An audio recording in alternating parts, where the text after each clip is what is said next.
earlier this year. I was home. My daughter was working on the project, and for Girl Scouts for her Gold Award.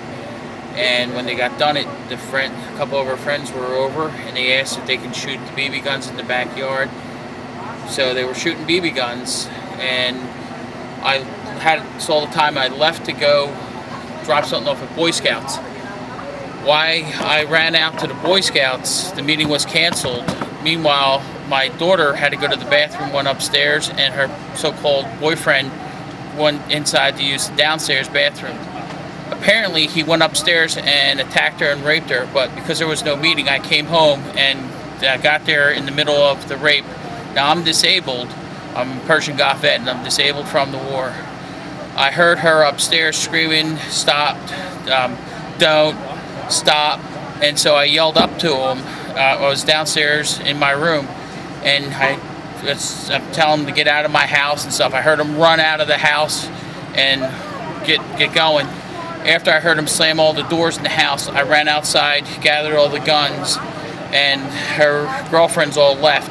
I came back into the house, and I got her cell phone from her, and that time frame that all this stuff happened, her friend, the boyfriend or whoever, was texting her, "I love you, I love you, I love you.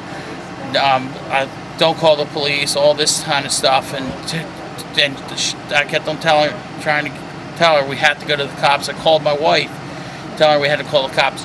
In the time frame that we're trying to get my daughter, that it was rape because he forced himself on her, I saw that he was texting my daughter, and all he kept on saying is, "I love you, I love you, don't do anything, I love you," and confusing my daughter. My daughter has a disability.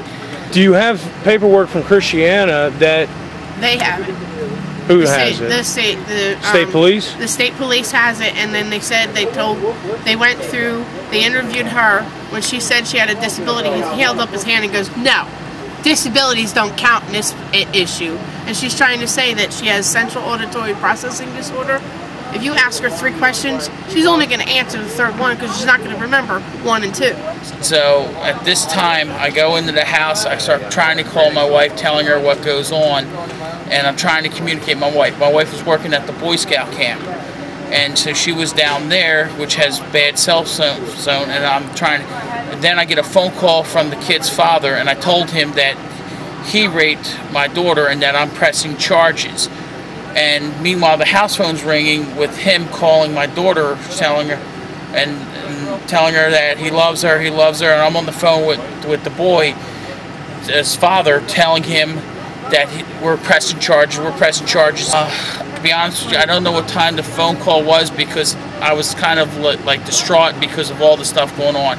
I wasn't aware of most of the time frames. I was still trying to call my wife and get a hold of her because the phones, like I said, the cell phones weren't working. Finally, they get a couple messages. She got a message apparently, and they texted me and said, "Oh, I just found out what happened. I'm so sorry. It's just a shock to me." His mother,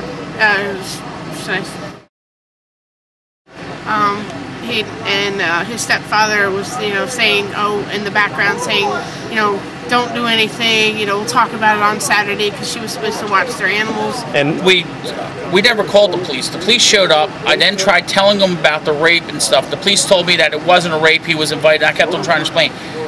The 2 cops started telling me all these different stories. Now what they did is they lined up on both sides. They kept on, I'm trying to tell them what's going on, and they kept on twisting everything that I was telling them, and they kept on telling me their side of the stories. Then what happened was, what's actually recorded on my arrest report is actually what they said, not what I said to them. And they actually twisted everything. Now, I'm a severe asthmatic. Like I said, I'm disabled from the first Persian Gulf War. I only have 20% use of my lungs in contaminated air.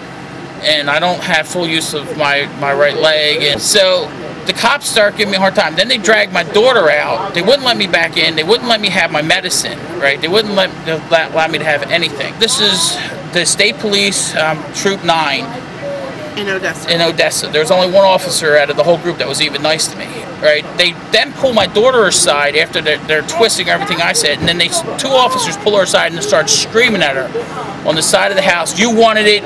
You consented to it, you wanted it, you invited them here. And so there are 2 officers screaming at my daughter on the side of the house, telling her how she wanted it. Finally, she said yes to one of the questions. Now, the question was, he was invited to the house. Yes, originally he was invited to the house to work on the project. They were working on her boxes. Girl Scout. Her Girl Scout Gold Award project. There was a whole group of them. But that wasn't what the yes to any of the question. My daughter has a disability. She can only answer 1 question at a time. You have to ask 1 question. You can't stand next to her and scream multiple questions. Not anybody can do that. Well, they kept on doing that. No, nobody read us the Miranda rights. We were never. I still haven't been read my rights. They then handcuffed me and then started shoving me down the hill, and they told me, we're going to tear your house apart if you don't cooperate with us. And they're screaming and yelling at my daughter. My daughter's busy screaming and crying because they're abusing me. Like I said, I'm disabled.